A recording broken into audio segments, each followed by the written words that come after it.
Last pick Dazzle coming out right Dazzle there. mid?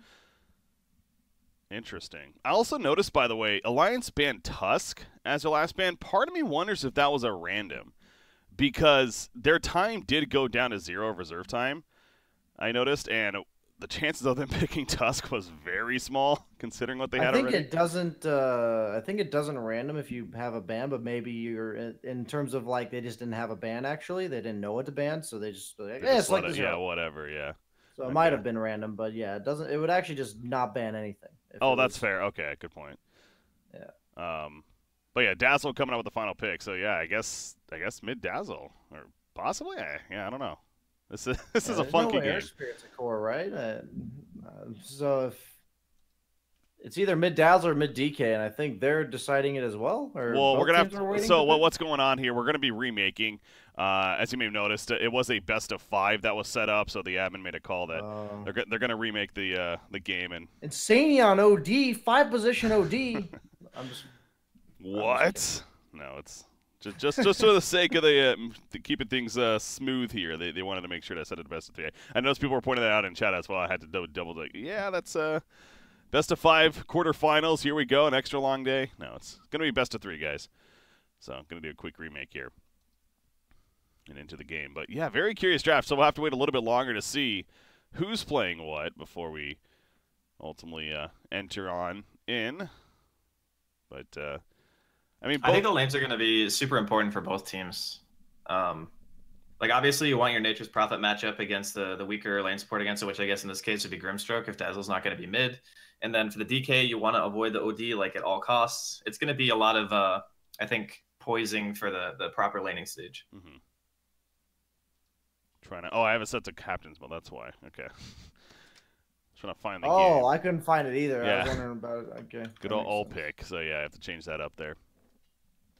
Actually get back into the lobby and get things going here. So, whew, again, guys, as we're in this break, getting things going, this is our first of 4 best of 3s that'll be happening. This will be followed up by OG versus Vega Squadron. And as we mentioned at the end of last cast, just yesterday, PyCat no longer a part of OG. They officially made the statement, just simply the chemistry wasn't there. It wasn't working out. We don't know yet who they're going to be playing with today. I haven't officially heard. BSJ hinted at himself, but no, that's not the case. We are excited, unless there's something I don't know. I mean, going to be leaving us. Well, you're scheduled to cast it, so. I am man of many talents. Yeah, exactly. Yeah, there it is. Draskyl understands. I can see that. No, but that's a very curious move there, and obviously we'll see who they eventually have. But that's extra exciting, though, at the same time. More anticipation for that series. Absolutely. And then the winners of these will play each other in the first semifinals, and then after all of that, our final series of the day will be NIP versus Gambit. Gambit, of course, coming off their victory over Forward Gaming yesterday. They looked good. They played some clean Dota, and they deserve that victory. So excited to see how they do against NIP in the final match of the day. Yeah, I wonder what Peter does, just out of curiosity for that series on the draft, because Gambit was the team that was the one trick kind of picked the snowball mid-game Shadow Fiend minus armor lineup. And I wonder how much they can pull off with their drafts if they get their like signature heroes banned, and if a player like Peter will give them all of their comfort zone picks. I think if anything, you probably want to just ban the Visage, right? That seems like the hero that is one of the most integral to that strat. Like, I would say if you know Shadow Fiend's coming, you can definitely deal with that pick. But Visage is just one of the annoying heroes that you have to specifically counter, whereas Shadow Fiend has a lot of stuff that you can do to him that he doesn't really. Maybe they just deny pick it. They have 33 Visage Extraordinaire, so that's true. They could do that as well. So this is kind of interesting how teams are kind of waiting, Alliance specifically, because again we weren't really sure who was going to play what, and part of me believes that's what they're doing here. So they got confirmation now. It's going to be Sailor, on the Dazzle. So he's their mid player, and then Ghostic, of course, will be on the DK. It feels like a bit of a band-aid solution from NoPango, like with the Dazzle mid and stuff. Because I mean, I guess it's Ghostic DK, so it's 3. Yeah. Which I guess is still better, because like I said, you don't really want to put him as a 1 or a 2 in this game. It would just be awful. But then, like what is his I guess he just goes like Shadow Blade or Blink or something in this game. It just acts as like a secondary initiation. That would be kind of nice considering like we talked about the dynamic of Earth Spirit versus Oracle and how hard the Earth Spirit game can actually be. So maybe if you have another hero that can jump in who's just innately tanky against most of their heroes, that it'll help them in the fights. I'm just noticing that this is a Mickey Tiny. So it is, yeah. Technically a one-position Tiny. I am curious myself as a one-position player to see what they decide to do with that. Obviously, like you said, they're looking to ramp up the pace of the game, but I feel like Tiny as a one hero, I haven't seen that in a long time. At least it's since the last patch.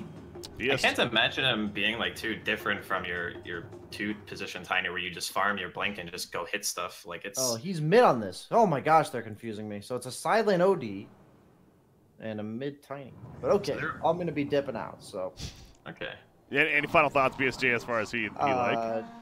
I mean, I like Alliance's pace of the game. I feel like Morphling suffers with this mid-game pace, but the Dazzle kind of makes up for that. But overall, I think Alliance's draft is just going to be too fast. All right. Well, there we go. BSJ, as you mentioned, going to be dipping out right here, so myself and Draskyl will take over. Real quickly, head over to es.bet, guys, and you can put your bets in for set odds. I believe it was slightly favoring Alliance, as kind of expected going into this, but at the same time, again, this is probably one of the closer series we've most certainly had going into it in the first place, not really knowing what to expect. But you head over to es.bet. You can take advantage of the insurance going on as well here for the WePlay Winter Madness today, and then tomorrow, of course, being the finals. But, okay, here we are. Game number 1. This first best of 3. So, yeah, Mickey on the Tiny, and then Nature's Prophet in the hands of Boxy. But, again, still ultimately kind of similar idea, no matter who is going to be playing what, probably. The pace that BSJ had mentioned. You agree with that pace there, Draskyl? That's going to be a fast game from Alliance? Yeah, absolutely. I think Nature's Prophet is incredibly strong in this meta for that reason. We talked a bit about it yesterday during the games, but like towers and stuff just die so quickly. You don't get the additional armor anymore from like death balling.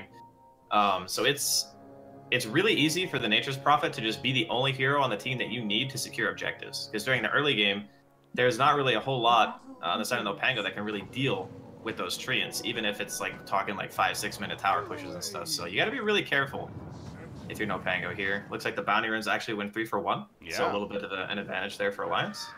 Yeah, that was they contested at the bottom when Zyke was in there on the Earth Spirit, but he could not grab it in time. So exactly, well played by Alliance, and started off 3-1 bounty runes, and now the 2-1-2 lanes coming out from them. It's going to be a defensive tri lane from NoPango. It's again a theme that we've been seeing quite a bit. As Earth Spirit Grimstroke will be down here matched up, it looks like, against the Brewmaster and the Nature's Prophet. Nature's Prophet known as one of the more aggressive hard hitters as far as Corval, especially in terms of harassment and everything. So if they stick to this tri lane, you still think Alliance should be able to fare well? I think that it's kind of a necessary thing for NoPango more than anything else. If you leave this as a 2v2, I think the Morphling gets pressured way too hard, and there's not really anything that the support of Grimstroke can really do about that. But if you have the Earth Spirit there, at least you can threaten a kill. You hit level 2 with this tri-lane on NoPango, and there is certainly kill potential on the Nature's Prophet. Maybe if the Brew like overextends, that guy could end up going down as well. So I think it's a necessity thing for them. Yeah. Ghost Stick, he's got the pull, and of course Insania gonna just let him know how he feels about that, harassing him as much as possible, but not much more he can do. In this case, that level 1 Dragon Blood. Good luck getting through that. He's got plenty of regen, and even that armor helping plenty. Let's right click. Yeah, the offlane DK swap is an interesting choice because they clearly, like, these guys are obviously all very experienced players, and when you pick a hero like DK, you know you're setting up a game for like an OD. If I see that, they definitely see that. Yeah. So there's a clear purpose for like this particular pick, and I'm just curious to see what that is. Well, continue to keep an eye on how that progresses. You expect perhaps more of that initiation-heavy DK, you know, getting that earlier Blink Dagger and making it work with it. Sailor, though, in the middle lane, had that creep wave pulled beyond the tower, but matched up against Tiny there, and you got to figure lack of armor on Tiny, etc. It's Dazzle should be setting up to have a decent time in that middle lane. But yeah, it should be pretty easy. Oh, nice DD denial there. Yeah. Not only that, but this could be a kill as a result. I mean, he's doing some good damage himself with that DD, but don't think... Oh, he kills the courier in the process that happened to be coming on over delivering items to Sailor. So well played by Insania, but now Insania having to be careful with Zayak porting ink over the turret, gets the first blood before he gets taken out. Well played indeed. That's definitely worth the trade. Oh, that was super worth. That DD rune denial as well. Like if you're a mid player and you see a hero walking to the 2-minute rune and it's a double damage, you just go, oh my god, my next like 2 or 3 creep waves are just done. Especially Dazzle versus Tiny.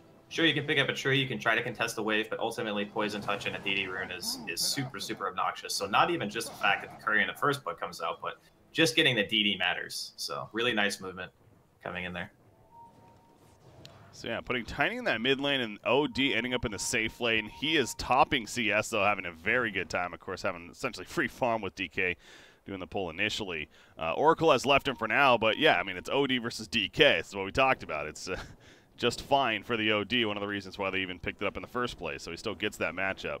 And no surprise to see him doing very well as far as the start. Yeah, I might even, I don't know if it's better or worse in the side lane for the DK. Because in mid lane, you know, you can kind of sit by your tower most of the time. There's not much distance between the tier 1s. But when you're in the off lane, there's a huge gap. So you kind of get zoned out a little bit more because the OD has more space to run at you. So I would say unless you're utilizing pulls and stuff, it might even be worse for the Dragon Knight to be in a side lane. Oh, yeah, look at the bottom lane. How about Nature's Prophet, by the way? He is also doing very well down here at 16-5. Again, we talked about how it's that trial instead almost a necessity from NoPango, but they're not really locking down Nature's Prophet farm, that's for sure. I suppose Morphling is getting good farm himself, so yeah, that's the purpose. It's not necessarily to like kill the Prophet or the Brew. It's more just if Naive is left there on his, you know, with just that one support, it's just suffering. Like there's not much you can do for a Morphling here. In fact, you see Naive is going to get some heavy pressure between the Brewmaster and that Oracle is rotated in.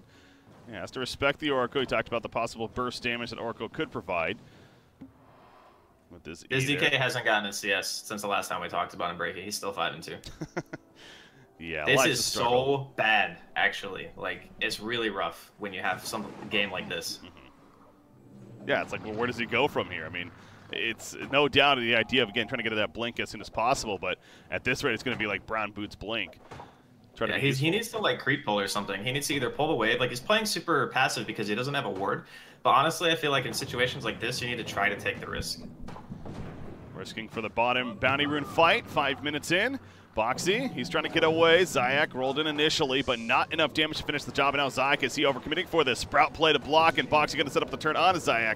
Inkswell doesn't even go off right there either. Slayer really wants this kill on Boxy, but it feels like they're just toying with him. Slayer goes down as well. Knife, do not overextend, buddy. He does not have waveform. He levels it up right there. He just hit level 4, and he has a wand as well, so he's going to be hit by the Fortune's End, but oh, well, they're going to be able to run him down. Wait for him 10 more seconds. Dazzle's coming in. Here comes Earth Spirit, and Alliance might have overextended themselves now. Taiga running back in with that.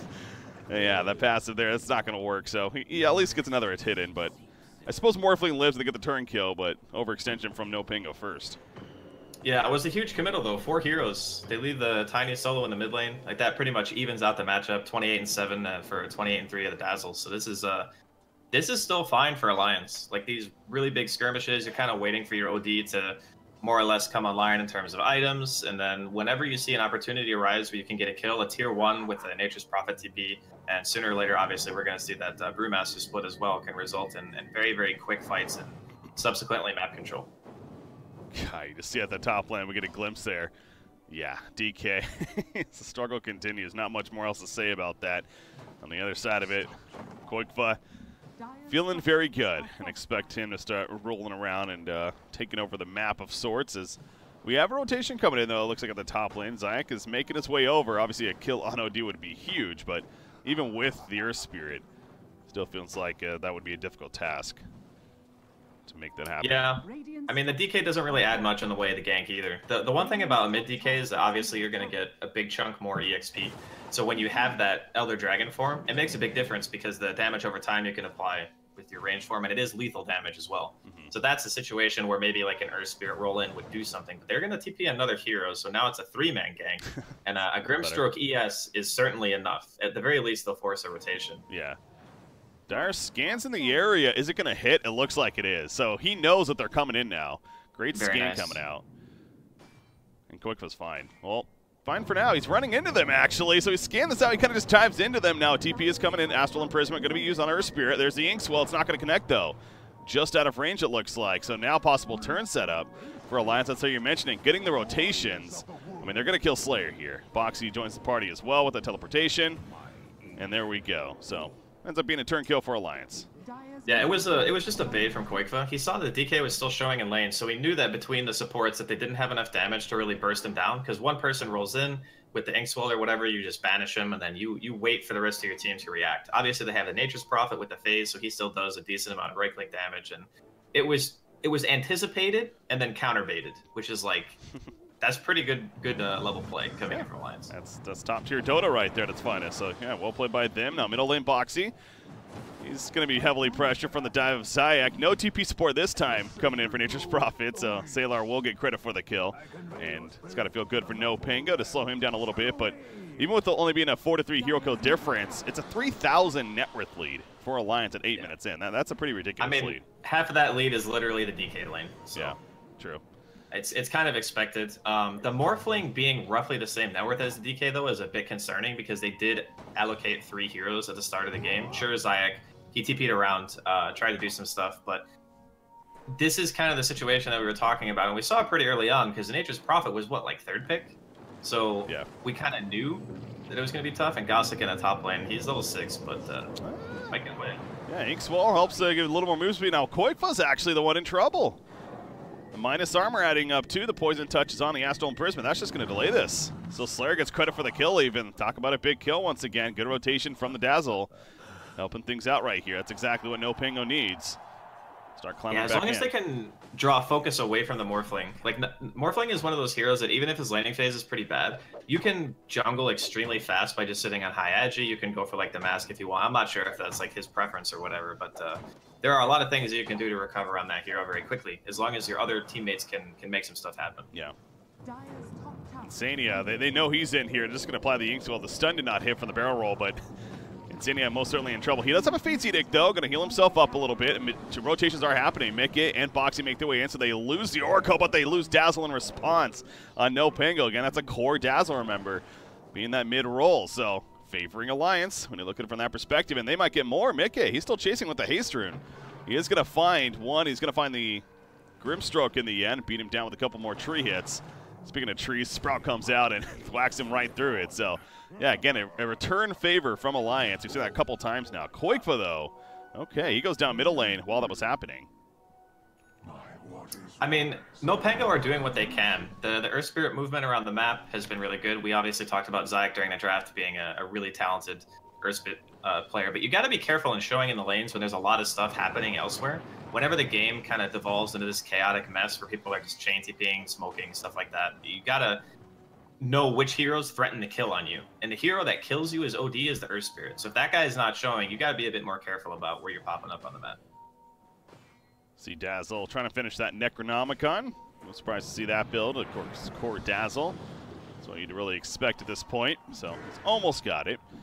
Start pushing out lanes as a result, but also the blink in progress for Mickey on the Tiny. About 1,000 gold saved up. He got double bracer, treads, I believe it was. So, yeah, he's feeling very good as far as his start, though. And he's going to combo in the middle laner, going for it. He was looking to go for a toss back right there, but instead he's the one now being played with. You haven't seen any nearby, though. Fortune's and Purge.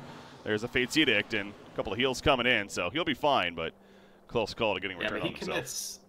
That's what I'm talking about, though. Like, the Oracle versus Earth Spirit matchup is so annoying for the Earth Spirit. All he has to do is Fortune's End, and your ult is just gone. If you can't propagate your ultimate through your stones to anyone else during that duration, one Fortune's End just completely negates your, like, what, 60, 70 second cooldown or whatever magnetizes. Yeah. It's, it is a bummer to play against. Actually, it's longer than that. I was going to say. It's even worse. It's even longer, and that's that much worse for good old Earth Spirit. So net worth wise, you take a glance over at the left-hand side of your screen and you notice all the dire heroes, the cores, continue to be on top. It continue to be in that 3K range. Morphling is stepping up a little bit, though. So again, as long as they have that recovery happening, and then something to look forward to for NoPango. But this is that pace that we were mentioning from the very beginning. Alliance is got it going, and why would they stop? They're going to head down towards the bottom lane as 4 heroes right now. However, not going to fully commit to it. Now wrapping around back towards mid, it looks like, as they see DK pushing up a little bit. But he falls back now, so they're trying to find some kills. No, it's really tough for NoPango because they have to play a man down. And then they have an off-lane DK who obviously didn't have the greatest laning phase. We say that, but Gossick has still managed to accrue like a decent amount of net worth considering the circumstances. He's not that far away from his mid or his safe lane, which I don't know if is great or awful. I can't really decide between the two. the one thing that's telling is that there's a 3K lead with no towers. That's the part for Alliance that kind of scares me, because when you see a net worth lead this big, it just means your lanes went incredibly well, and you have yet to really fully utilize the strength of your lineup. You're basically just playing reactionary to the movements that NoPango have done so far, but sooner or later, one fight's going to go bad for NoPango, and towers are just going to drop, and then the net worth lead could significantly increase. Mickey scouted out right here. He had that Infiz, but the Sentry, it spots him, and now Soulbind apply cannot get close enough to Quickfoot. Okay, he does actually in the end. However, the Astral Imprisonment going to help more damage on him, but now Quickfoot's going to be the focus fire. Soulbind has worn off. Mickey coming out, they kill Quickfoot, and now Mickey, can he live through this? He's a little beefier, I suppose. Naive with that burst damage to finish the job there. Also takes out Oracle, and especially if they end up getting Tiny too, which doesn't look like they are, but still, they get the 2, but this is that tower push that you're talking about as, oh, Sailor middle lane. He is going to go down to Taiga, who dove very far for that with the ultimate use, but he's going to go back for that tower. So, again, NoPango. That was, it was a really nice executed fight coming in from NoPango, because Zayak was able to get his Magnetize on multiple targets. That's when the Oracle starts to kind of suffer in the fight. And plus, he used his Disarm on the DK instead of using it for the magic immunity, so the Fate's Edict didn't really get to work its magic against the Earth Spirit in that particular engagement. But it's also a matter of like the Oracle not being in the right place fast enough, because when the fight started, like Mickey got caught, but the Oracle was nowhere nearby. I think if you're going to try to play this game, you want to really be near the core that wants to fight. And in this case, that's always going to be Tiny. I was going to say, Boxy almost has that Orchid. In fact, there we go. He finishes the Orchid about 14 minutes in, so extra pressure now as Nature's Prophet. Going to be abusing that teleport, I'm sure, and Orchid Silence, great across the board, especially against a hero like a Morphling. Catching him. Blink for Dragon Knight. He's working on it again, considering the start. Power Treads, double Bracer. He's got 1,000 gold saved up, so he's getting there. I got to assume by now Tiny has his, though, completed, and I'm sure we'll see that come into play now as another fight is bound to happen. He actually doesn't have it yet. He's okay. A couple hundred off. Yeah, he's close, though. Almost there. Smoke. Vega's going in. 15-minute bounty runes are going to control the bottom side. Taiga's making his way over on Brewmaster. He might be a victim for this. Oh, he spots the Necronomicons, and that gives it away, so. Yeah, no split either. This is probably not something that... well, they are TPing the Oracle. This is a bit strange, committing this heavily when they don't have split. Uh-oh. Zayak, he did not roll far enough. He's kind of trapped up here, but they don't notice that on the side of Alliance, so I suppose he is going to be fine. Just kind of walks it off. So, yeah, a little bit of rotation from Alliance, but they prevented a tower push from happening themselves, at least for now. There's a lot of kind of posturing right now. I thought because the Brewmaster committed the split, I guess it did come up in time. So the tower was at a high enough threshold of HP that Alliance figured, you know, if there is a delayed push coming in from NoPango, we can commit the Brewmaster ulti and try to take the engage. And mid, they're going for some kind of dive here. Looks like Zayak's going to TP, see if the cameraman reacts. There we go. Eventually got there. Boxy gets heavily bursted. Talk about a reaction. And now Mickey's in trouble too. NoPango, these last couple of fights, they're the ones that have been reacting appropriately. And it ends up being a double kill for Naive. So coming out of this laning phase, as dominant as Alliance was, NoPango has found the method here. And they take out the bottom tower on top of that. So just like that, the net worth essentially is even. And look at Naive's net worth himself. He's now top in the game. Got to feel pretty good for NoPango right now. Well, we spoke briefly about it during the draft, is that the Morphling is, against the OD matchup, is not great for the Morphling until BKB comes out. But once you have BKB against Alliance's team, there is no threat for the Morph at all. So if you can create chaos on the map with your other 4 heroes, you know, DK is going for Blink, Zayak's been on point so far in the fights, you're going to get to a stage where the Morphling has like 2 or 3 items, including BKB, and then you're going to walk to a fight, and Alliance will just simply not be able to kill him.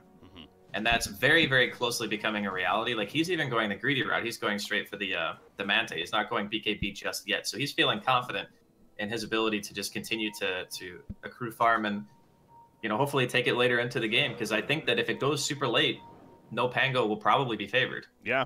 No, with the way Alliance drafted, it was more of this early pace. Again, wanted to win by that mid-game phase, have the dominating lead, if anything. So absolutely agree there with NoPango.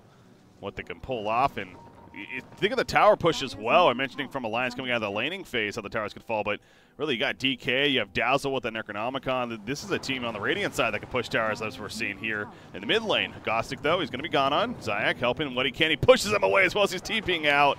Well played there once again. Now, Earth Spirit is going to fall for this, but considering what they got out of that, including the tower kill, feel pretty good. And look at that. The odds actually favoring NoPango quite a bit, especially after how this game is swayed in their favor.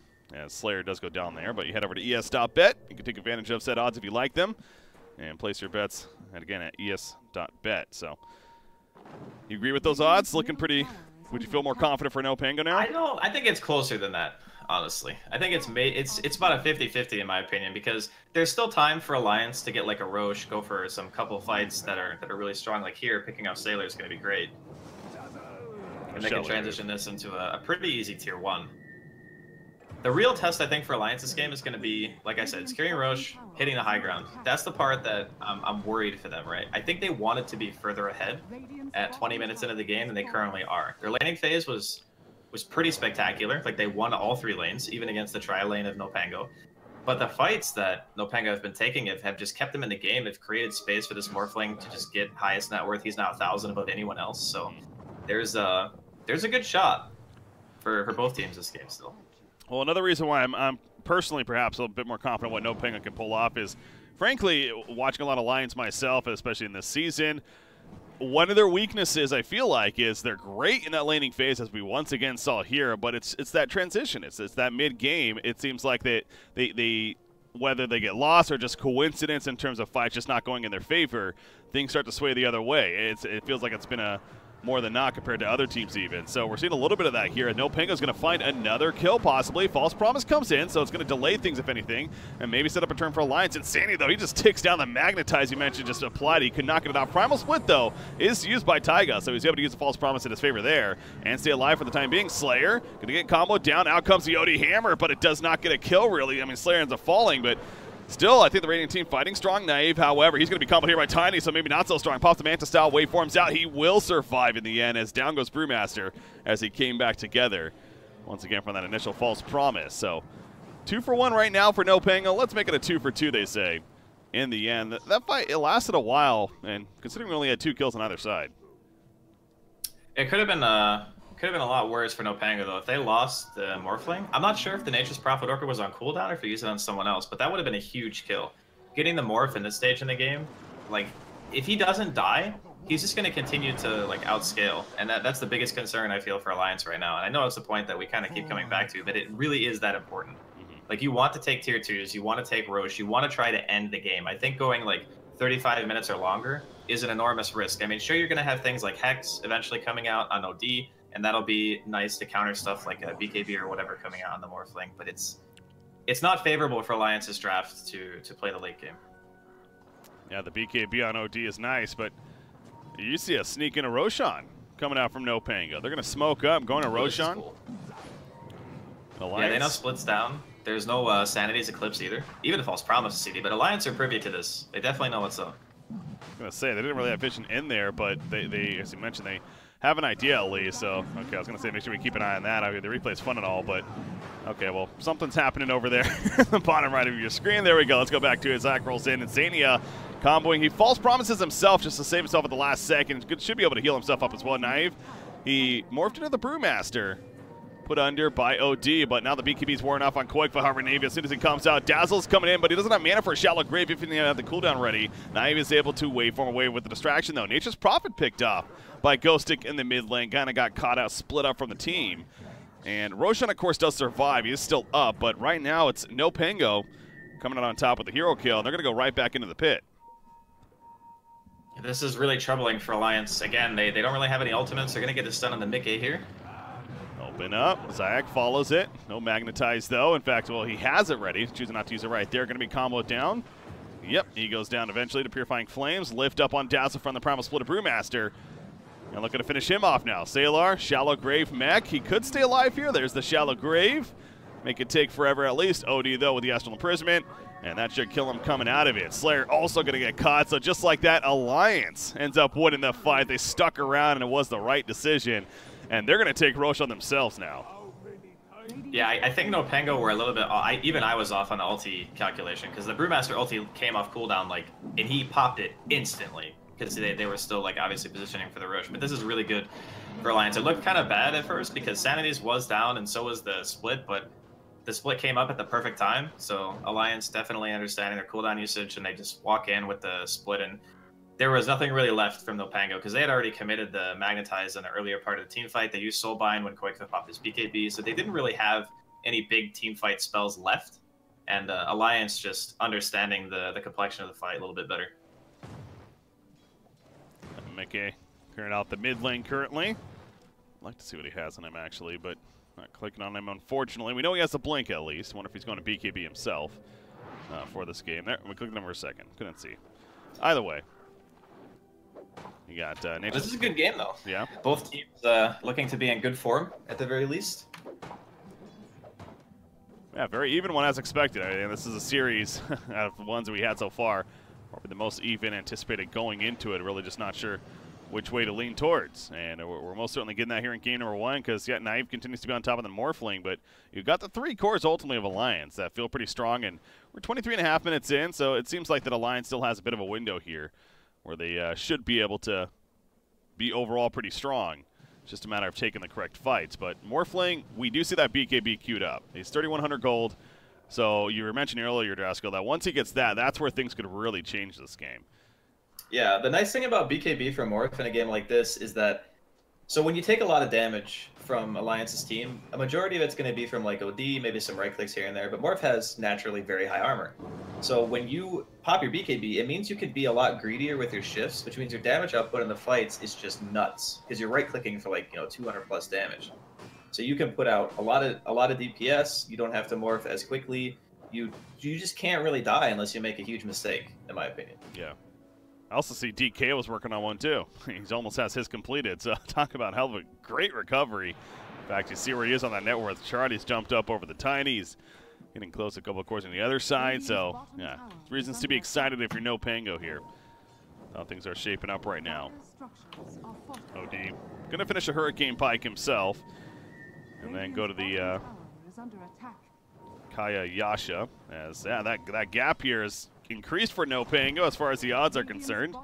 Head over to ES.bet, and you can bet on set odds if you like.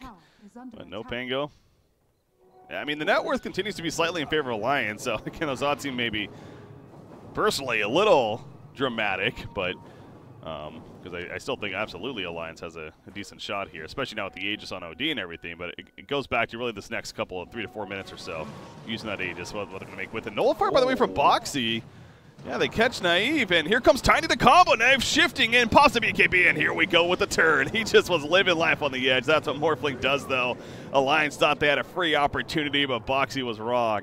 He gets bursted down, and, well, that should be the end of it, but you see perfectly right there what that BKB can do. That was actually just mistimed, honestly. That should have been a Morphling kill. If he had waited, even 1 more second to use the Nullifier combo on the Morphling, he definitely would have died. Mickey was just too far away. The idea was perfect. That guy should just be dead right now. That's really unfortunate for Alliance. Just a little bit of flubbed execution there. Because they didn't have vision, right? I don't think they had a ward on the... Yeah, they don't have a ward anywhere near the top. It was dewarded, so...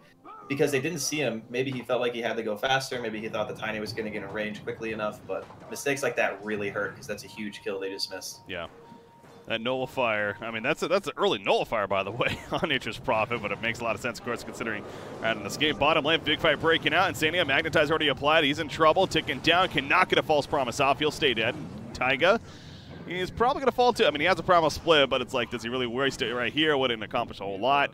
Decides it's better just to give in. Boxy was picked out as well. Didn't even notice that as he TP'd in the middle of the fight. So that's 3 kills.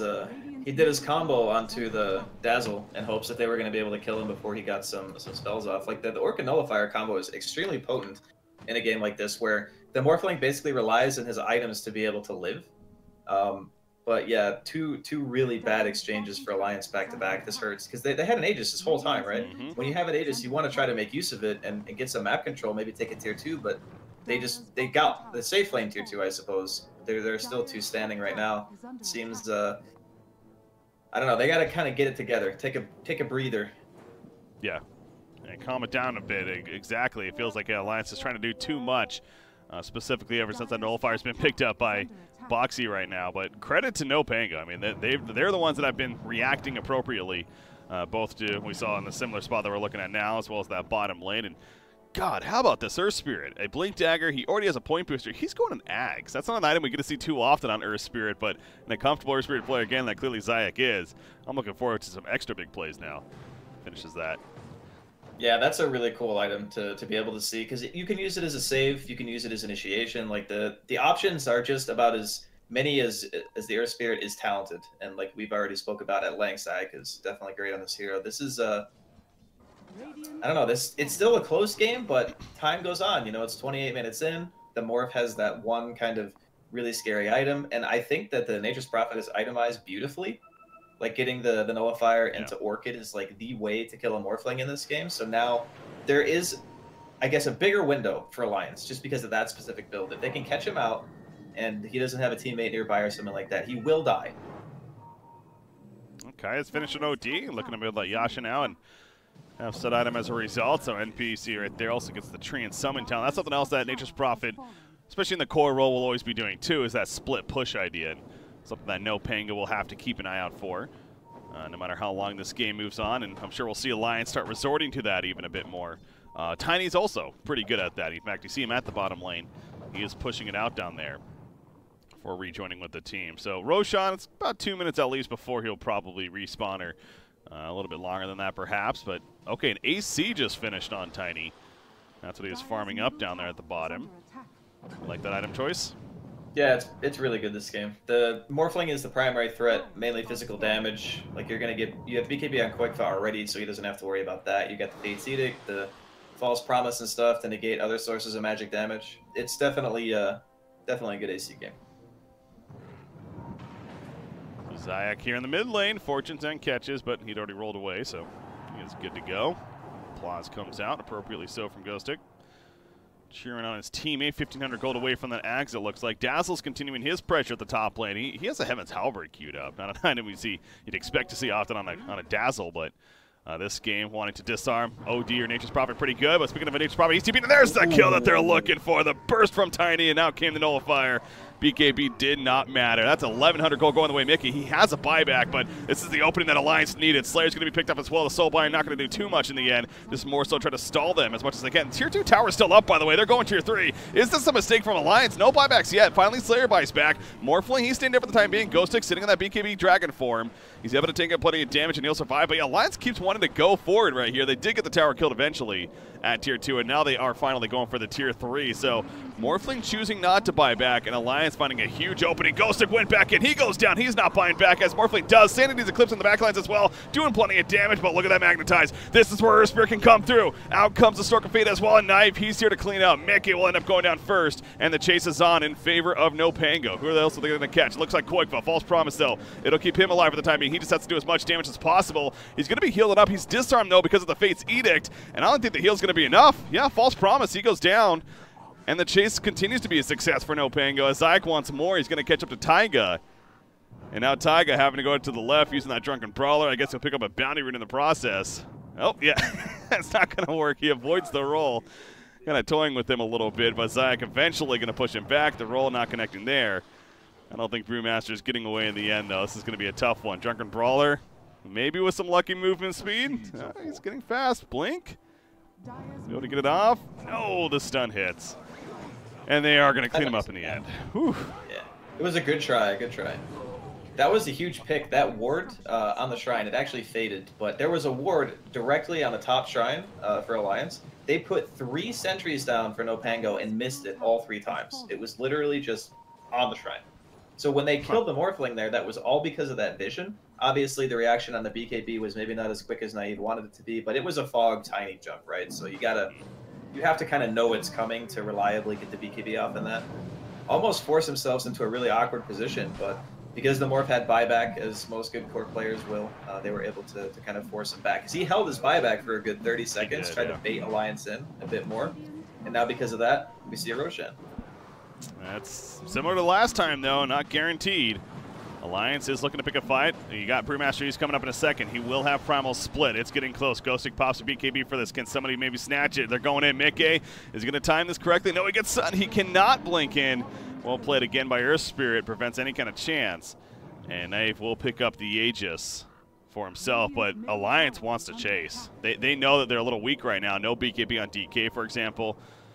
They want to catch somebody. They might catch Slayer, 4-staff forward. It looks like Morphling is going to TP out up here. Pango, Salar, he gets caught though. And Shallow Grave, again, will just delay things in the end. So they're at least going to get the Dazzle kill out of it. It looks like they did get the Grimstork as well. But Aegis is kept on the Morphling as you look at the odds. They have closed once again. It's no surprise. In fact, they're actually favoring Alliance now in terms of the odds. So if you go to ES.bet, you like said odds right there. But well, this game's swingy, and that continues to be the case. Yeah, they're going to jump on Zayak here as well. Enough damage. Nullifier comes out. It sure is. And actually, Alliance is feeding off this momentum now. They're going for Tier 3, and they're going to finally get the Tier 3 tower, and so Shrines will be exposed. But why stop? They're going to keep going. 2 are dead, I suppose. Yeah, they got the buyback out of the Dazzle as well. So this is like, God, Tiny does so much damage to the base when he has the tree. These buildings just melt. He's got the AC. Exactly. They saw Kuros is the big thing too with that, yeah. Melts those towers. OD's not good. And having Zayak alive right now is really important. Like, the Dazzle had buyback, but the supports are not always going to have buyout, especially if they're making their way towards another item. So the fact that they were the ones who got picked, I mean, they're going to lose, I guess, Boxy in the process. But they got the Tier 3 full set of racks top. The Tier 3 mid has, like, 10 HP or something like that. That's, like, 1 more auto. Really nice to kind of swing momentum here for Alliance. Able to get so much pressure out, even barring the fact that Morphling has Aegis. Like, normally, when you have an Aegis, you can just defend and take the fight very aggressively because obviously your Morphling is going to respawn, everything's going to be fine. But when the team around the Aegis carrier dies, you get in this precarious situation where you don't really want to overcommit. Your buyback CD right now too, if you're naive, because you had buyback for the previous mid push. True. So really nice from Alliance. Yeah, so they have the next 2 to 3 minutes right here where, yeah, there is no buyback on Morphling. Now, again, he has the Aegis, but they can capitalize on that. That's what they're most certainly going to be game planning for, but at the same time, with the Aegis, a bit more threatened, Morphling. He is pushing up. You see the Ethereal Blade, of course, on him. Queuing up that Butterfly now. I believe we saw Scythe queued up on OD not too long ago with about 2,500 gold saved up, so he's working on that. Grimstroke, brown boots, and we got a Lotus Order. That's interesting as far as his inventory. Yeah, I'm really curious. I know the Lotus is like really good for like removing the combo from the Nature's Prophet, the Nullifier, and the Bloodthorn. Like, that's pretty much the only reason that you buy that, right? That's fair. But I even feel like in a lot of cases, a 4-staff would probably do the same thing. I suppose Lotus is more reliable. Like, you guarantee that your Morse going to be able to BKB, where Force is just a reposition. So it's like a safer choice. But man, you have to sacrifice so much to go straight Lotus. That feels horrible for a position 5 to have to go like Arcane Boots, then you buy a Perseverance and a Plate Mail. Those items don't do anything for you. It's a clunky build-up, yeah. Yeah, it's hard for the Grimstroke to build those items, but I suppose it is kind of necessary here. And that means no things like no Aether Lens, no Blink Dagger, items that he's usually relying on to initiate and get a good Soulbind out. Because that's something else. We really haven't seen the biggest Soulbinds. I mean, you look at this team, they're not necessarily capitalizing on Soulbind a whole lot, to be fair. So it's not, I suppose, the biggest deal, but... He had a nice one in the Roche fight earlier where Quakefa BKB'd. He soulbound him to someone else and he couldn't really get many auto attacks off. But yeah, other than that, there's not really a whole lot of play around. I think they more picked the combo just for the fact that they have like the Inkswell Earth Spirit. I think that's what they're really looking to and saying, okay, this is good enough. Ghostic has information. Mickey going to be found first. Obviously a tough kill. AC on him. He's going to get saved there. Fate's Edict and the heal. False promise needed in that case. OD also keeping his distance, so good job getting away from Alliance after the initial catch from NoPango. And this Aghanim's completion too. Oh, potential pickoff here. Yeah, Slayer just gets blown up. Yikes. Sailor got picked off as well by Boxy. Yeah, that's no buyback. Prophet TP, really nice from Boxy. This is really troubling now if you're NoPango. You're kind of getting picked apart. God, this camera sometimes. Boxy goes down, though. That was a fight in the mid lane that whole time. They actually responded to it. But, so they do lose an Nature's Prophet, but yeah, it's a 2-for-1 favoring Alliance still, and they want to keep the pressure going. Understandably, Naive, he's morphed into that Brewmaster, trying to help him get away, but he's still in trouble. Now, they do not have the Nullifier because Nature's Prophet's dead, so I think he should be able to get away, as we see right there. at least. But will they push this Keep now a little themselves?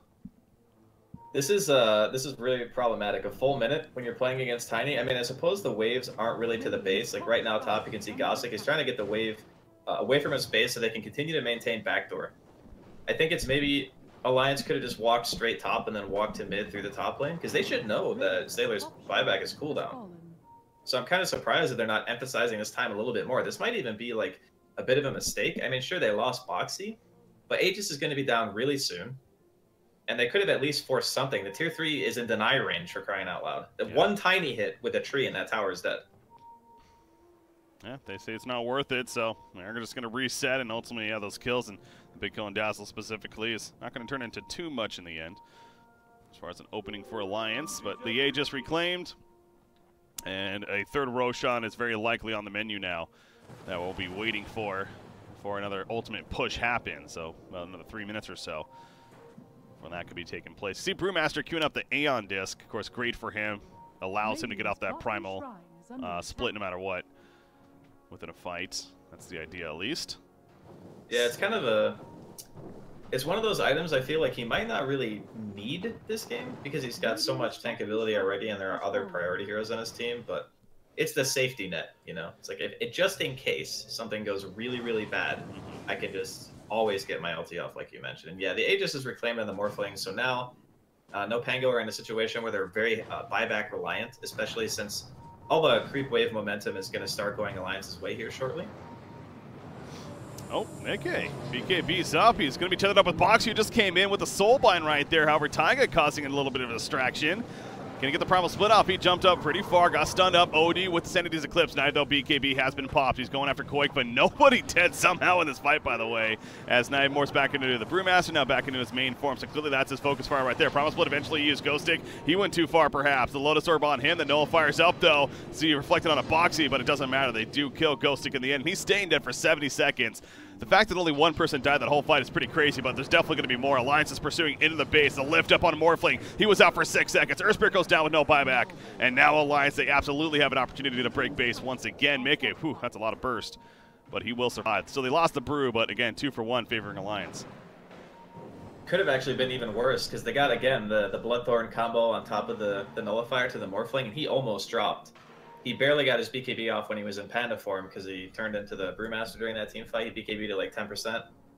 If he dies there, has to come another buyback perhaps. It might even still be on cooldown, actually. I don't really know because they're not changing like the net worth or anything like that. But the fight's still just going very, very well for Alliance. They're taking their time. They're not rushing things, not walking up to the high ground. Of course, we know that neither of those heroes have buyback. But yeah, at this point, Roshan's going to be on the menu here in a couple of minutes. And when it comes back up, if they can secure that, it could very well be the end of the game push for Alliance here. I've been noticing a trend here with Morphling, with his morph ability, by the way. Again, he's been morphing into Brewmaster as his priority. It's what do you think the logic for that is? Is it more for the surviving, the passive, the Drunken Brawler?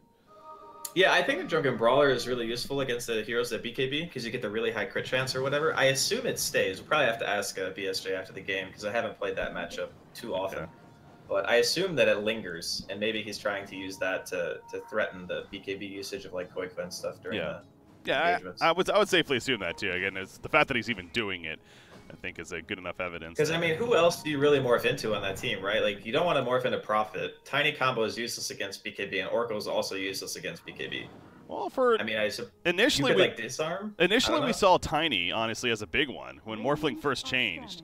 Tiny was one of the more obvious choices because of the tree that you could pick up, but ultimately, I mean, this late into the game, your combo like isn't really gonna do much if you morph into the Tiny. Yeah. Oh, well, that's a fast Roshan, by the way. It is up, and that's again tier 3 Roshan. So the refresher shard on top of the cheese in the Aegis. Obviously, you have NoPango making their way over, realizing that could be the case. Again, there's no vision really on the Roshan pits, and neither team is fully aware as far as what's happening. But not surprisingly, this is where the next fight is bound to break out at. Where that tier 3 Roshan, you got DK with the 7 all his money to this too. The Morphling finishes a Scotty, so I do not think he will have buyback. DD! Oh, Knife picks it up first. Mickey, he's going to get combo with Soulbind on top of him. Astro Imprisonment puts him under. They do lose Brewmaster, though. He has the buyback. He probably needs to. He has Primal Split. Yeah, there's the buyback. That double damage rune, though, spawning right in front of both heroes. And Morphling won the race. That's the dream rune for a Morphling, because he is all base damage. Yeah. Ghostic, he's going in. He's feeling pretty good. He's got the Heaven's Halberd, and you see the Fate Seedic save, though. Mickey allowing him to buy the BKB timing. He gets it off, and there's a Sanity's Eclipse. Down goes Morphling for 2 minutes. Double damage this, they say.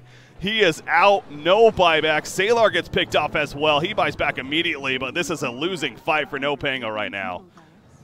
He didn't pop his BKB Breaky. He didn't BKB when he waveformed in. He waveformed into an Avalanche and a freaking Sanity's Eclipse. They're going to lose Slayer as well. That could just be the game. That was so unfortunate. Like, he was probably feeling confident. I think he still had a couple of seconds left on the DD rune, wanted to go in, try to do some stuff, but man, that was a very costly mistake. They know with no buyback, no point to do Roshan. Let's just finish the game, they say, on Alliance's side, and they're beelining towards that mid lane. So they're taking all the range tracks. They are going to go for the mega creeps, not just straight for tier 4. That's still 75 seconds, though, no Morphling in this fight. And that's the racks. Obviously, what do you do if you're NoPango? It's no Morphling, no Grimstroke.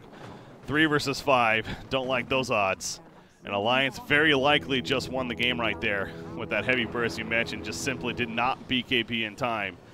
Going that mid waveform right there. Got bursted down by OD Sanity's Eclipse. And not the best building hitter is OD himself, but Sailor's going to be tossed in. Lotus Orb, not really going to save him in the end, although Shallow Grave will be allowed to get off right there. Mickey, what are you doing, buddy?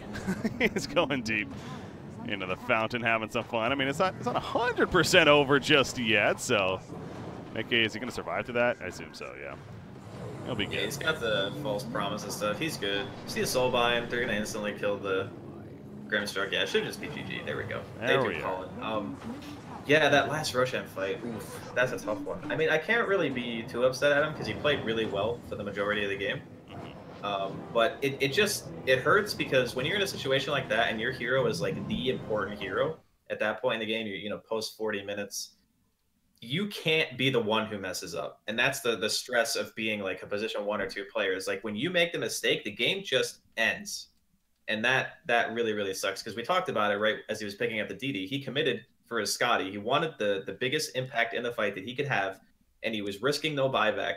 And then one click of a button, and that's it. Your game is done. So it's unfortunate for NoPango. I feel like they put up a really good showing, but in the end, Alliance just seems to be a well-oiled machine that had really, really solid lane play. The mid game was a little bit sketch, but they got it together. A couple of good pickoffs. Managed to bully them, NoPango, out of using their Aegis on their Morphling for a very long time. That was also big. And then the itemization on the Boxy's Prophet, everything seemed to be really good there. You look at Naive, only 2 deaths that game, but that second one especially was the absolute big one that Alliance needed, and not having the buyback there. So clearly he found the opening to then finish the game from that. So yeah, I mean, NoPango certainly showing that they can contest it. And that's again, as we expect to go into the series. This could most certainly go either way, but ultimately Alliance is able to pull through and have the 1-0 lead now. So again, it is a best of 3 though. So NoPango has that second chance. Going to be down 1-0 though themselves. We'll see how they respond into that second game. But ladies and gentlemen, we are just kicking things off here. 4 best of 3 set to happen for you for today. Our first one, 1-0 lead for Alliance. This is the WePlay Winter Madness Tournament. I'm Breaky CPK, joined by Draskyl. Gonna have BSJ returning as well after the break. Stay tuned, guys. We will be right back.